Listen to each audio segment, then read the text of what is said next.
హిందూ మతం పేరుతో హిందువులందరూ ఒక్కటే, హిందువులందరూ ఐక్యం కావాలని. నిజానికి జరుగుతున్నదేమీ కాదు. హిందూ మతంలో ఉన్న కులాల గొడవలు చాలా విపరీతంగా పెంచి పోషిస్తున్నది కూడా వాళ్ళే. వాళ్ళ అగ్రకుల పెత్తందారీ కోసం, వాళ్ళ అగ్రకులాలను ప్రయోజనాలు కాపాడుకోవడం కోసం మిగతా కులాలను అణిచివేస్తున్నది కూడా వాళ్ళే. వాళ్ళ నాయకులు లక్ష కబుర్లు చెప్తారు, మతం ముఖ్యం కులం కాదు అని కథలు చెప్తారు. కానీ నిజానికి ఆచరణలో ఫీల్డ్లో జరుగుతున్నది కాదు. కులం మతం రెండు, మతం ముఖ్యమైనది. మతమే లేనప్పుడు కులం లేదు. ఇక్కడ కులం పోవాలంటే మతం కూడా పోవాల్సిందే. భారతదేశంలో మతం లేని, కులం లేని వ్యవస్థ కోసం భగత్ సింగ్ లాంటి వాళ్ళు పోరాడారు. భారతదేశంలో మత వ్యతిరేక, కుల వ్యతిరేక భావజాలంతో ఉన్నారు భగత్ సింగ్. బ్రిటిష్ వాళ్ళకు వ్యతిరేకంగా పోరాడాడు. 23 ఏళ్ళ వయసులో ఉరికొయ్యకు వేలాడాడు ఆయన. అలాంటి వాళ్లకు ద్రోహం చేసిన వాళ్ళు ఈ ఆర్ఎస్ఎస్ వాళ్ళు. రాజ్గురు, సుఖ్దేవ్, భగత్ సింగ్ ఇట్లాంటి వాళ్ళు చేసిన పోరాటాలకు ద్రోహం చేసిన వాళ్ళు ఇవాళ అదే పని చేస్తున్నారు.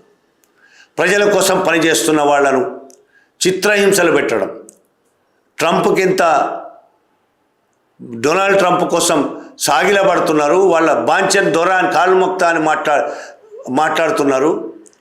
కానీ ఇక్కడ ఎవరైనా వాళ్ళని విమర్శిస్తే, డొనాల్డ్ ట్రంప్ ఎన్ని అవమానాలు చేసినా ఆయన కోసం ఆయనను మొక్కుతున్నారు, ఆయన ఏం చెప్తా తింటున్నారు. కానీ ఇక్కడ ఎవరైనా వాళ్ళని విమర్శిస్తే, ప్రధానమంత్రిని విమర్శిస్తే, అమిత్ షాని విమర్శిస్తే, లేదు ఆర్ఎస్ఎస్ని విమర్శిస్తే చిత్రహింసల పాలు చేస్తున్నారు, కేసులు పెడుతున్నారు, అరెస్టులు చేస్తున్నారు, జైళ్ళ పాలు చేస్తున్నారు. భారతదేశ చరిత్ర వర్తమానం కనబడుతున్నది మనకి. అలాంటి వాళ్ళు భారతదేశానికి ఏమాత్రం మేలు చేసేవాళ్ళు కాదు వీళ్ళు. ఈ భారతదేశం నుంచి ఆర్ఎస్ఎస్ను పంపిస్తే తప్ప, బయటికి గెంటేస్తే తప్ప ఈ దేశం బాగుపడే పరిస్థితి లేదు. ఆర్ఎస్ఎస్ఏ ఈ దేశానికి అతి పెద్ద శత్రువు. ఈ దేశ ప్రజల ప్రయోజనాలకు ఆర్ఎస్ఎస్ఏ అతి పెద్ద శత్రువు. ఈ దేశాన్ని అమెరికాకు అమ్ముతున్నది ఆర్ఎస్ఎస్. అమెరికా కాళ్ళ దగ్గర పెడుతున్నది ఆర్ఎస్ఎస్. కార్పొరేట్ కంపెనీల కాళ్ళ దగ్గర పెడుతున్నది ఆర్ఎస్ఎస్. మతం ముసుగులో దీనికి మతం మీద కూడా పెద్ద ఇంట్రెస్ట్ ఏం లేదు ఆర్ఎస్ఎస్కి.